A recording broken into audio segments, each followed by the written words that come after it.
और अभी अभी मनीष कश्यप के केस में सबसे बड़ा अपडेट निकल के ये सामने आया है कि मनीष कश्यप अब बिहार की ही जेल में रहेंगे। अभी तक से सुनवाई इसी बात की चल रही थी कि मनीष कश्यप को बिहार में रखा जाएगा या तमिलनाडु में रखा जाएगा। तो मनीष कश्यप को रखा जाएगा अब बिहार में ही, इतना तय है। और ये मनीष कश्यप के भाई है और ये बहुत ज्यादा इमोशनल है। ये कई बार मुलाकात भी करने गए और बहुत ज्यादा इमोशनल है। अच्छा, सिर्फ इतनी सी सुनवाई पे कि बिहार में ही मनीष कश्यप को रखा जाएगा, लोगों में खुशी की लहर आ गई। आप क्या कहना चाहेंगे? मैं बहुत खुश हूँ और मेरे परिवार के साथ पूरा बिहार वासी भी आज खुश होंगे कि मनीष का बेटा बिहार का बेटा बिहार में ही रहेगा। एक छोटी सी हम लोग लड़ाई जीत गए। और जो कष्ट मेरे भाई को वहाँ पे भाषा को लेकर, खाना पीने को लेकर हो रही थी, वो कम से कम कष्ट नहीं मिलेगा यहाँ पे, मुझे उम्मीद है बस। और अब क्या लगता है कि अब जो प्रोसेस चल रहा है उस प्रोसेस के अनुसार मनीष कश्यप को अभी भी बिहार की जेल में अंदर कितने दिन तक रहना पड़ सकता है? कोई बात नहीं है, 1 महीना रहे, 2 महीने रहे या 3 महीने रहे, बिहार की धरती पे जब अपने जन्मभूमि पर रहेगा वो रह लेगा। हम लोग कोर्ट जो होती कानून प्रक्रिया होती है उस आधार पर हम लोग जाएंगे, लोग लड़ेंगे, लोग कोई दिक्कत नहीं है। कम से कम बिहार की मिट्टी में तो रहेगा और बिहार की खुशबू तो कम से कम लेगा, अपने लोगों के साथ में तो रहेगा। जेल में भी होंगे तो अपने लोग ही होंगे, बहुत सारे गुनहगार भी बेगुनाह भी वहाँ पे होंगे, तो कम से कम उन लोगों के साथ में तो रहेगा। वहाँ पे ना भाषा ना वहाँ पे खान पान कुछ भी नहीं था। मेरे भाई 4 महीना यानी आपको काला पानी का कम से कम 130 दिन मदुरई में रहा है। भाई मेरा गला बैठ गया है।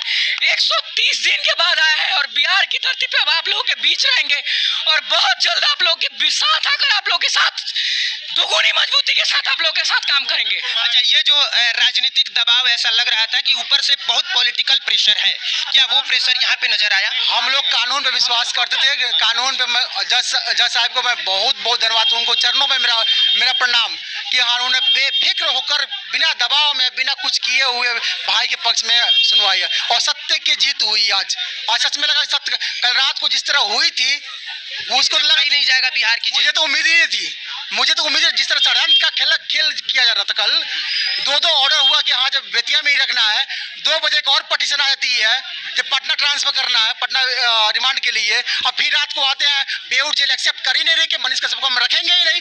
तो हमको मेरी माँ कल रात से ही रो रही थी, पूछ लिए बहुत सारा रिकॉर्डिंग इनके पास भी होगा। मेरी माँ आज भी अभी भी गिड़गिड़ाती रही कि मेरे बेटे के साथ फिर से कोई अनहोनी ना हो जाए। 2 घंटे के मशक्कत के बाद में वहाँ बेऊर प्रशासन ने अंदर लिया, लेकिन 2 घंटे तक हम लोग स्ट्रगल करते रह गए कि मनीष जाए तो जाए कहाँ। तमिलनाडु प्रशासन भी कंफ्यूज थी, बेतिया रखूं यहाँ पे रखूं कि कहाँ रखूं। मेरी अभी तो लेकिन से बात हुई है, मैंने कहा मनीष कश्यप बिहार रहेंगे, वो मुझसे थम्स अप कर रहे हैं और गले मिल रहे हैं, कह रहे हैं थैंक यू। उनको भी कहीं ना कहीं एहसास हुआ कि हमने जिस बंदे को जेल के अंदर रखा था कहीं ना कहीं वो सही नहीं था। मतलब हम लोग खुश हैं। मदुरई तमिलनाडु प्रशासन से हम लोगों को कोई शिकवा गिला नहीं है, हम उनको भी मैं अभिनंदन करना चाहता हूं कि हाँ जिस तरह से उन्होंने कोऑपरेट किया, कभी मेरे भाई के साथ कभी भी दुर्व्यवहार चाहे कोई भी कष्ट नहीं हुआ। हाँ, लेकिन जब गो बैक का नारा लगा था तो उस टाइम में एक कमरे में बिना पंखे के, उस समय जो मदुरई में पूरे भारत में सबसे ज्यादा गर्मी होती है, मच्छर कटवाते रहा भाई मेरे, लेकिन वो जो 2 महीने था ना बहुत बड़ा कष्ट था, बहुत बड़ा कष्ट था जी। तो बहुत लंबे समय तक ये जो लग रहा था, बहुत सारे लोगों को लग रहा था कि मनीष कश्यप जेल के अंदर है और मनीष कश्यप तमिलनाडु की जेल में रहे होंगे तो वो टूट गए होंगे। ऐसा लोगों को लग रहा था कि तमिलनाडु की जेल में रहने के बाद मनीष कश्यप पूरी तरह से टूट गए होंगे, लेकिन एक चेहरा मुस्कुराता हुआ सामने आया। इसके बाद मानोगे क्या? तुम लोग खत्म ही करा के मना कर रहे हैं कि सब मत करो मत करो मत करो।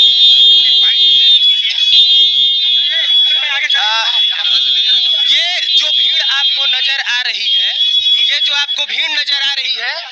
इस भीड़ की वजह से सुनवाई में परेशानी हुई, लेकिन ये मनीष कश्यप का प्यार है, मनीष कश्यप के लिए लोगों का प्यार है कि लोग पागल की तरह मनीष कश्यप के लिए लड़ते रहे, मनीष कश्यप के लिए खड़े रहे। बाकी मुस्कुराता हुआ चेहरा देखने के बाद आप समझ गए होंगे कि मनीष कश्यप अभी भी टूटे नहीं है, अभी भी रुके नहीं है, अभी भी थके नहीं है। वो बंदा एक बार फिर से इस सरजमी पे आएगा और अपने बिहार के लिए लड़ेगा उसी मजबूती के साथ जिस मजबूती के लिए आप मनीष कश्यप को जानते हैं।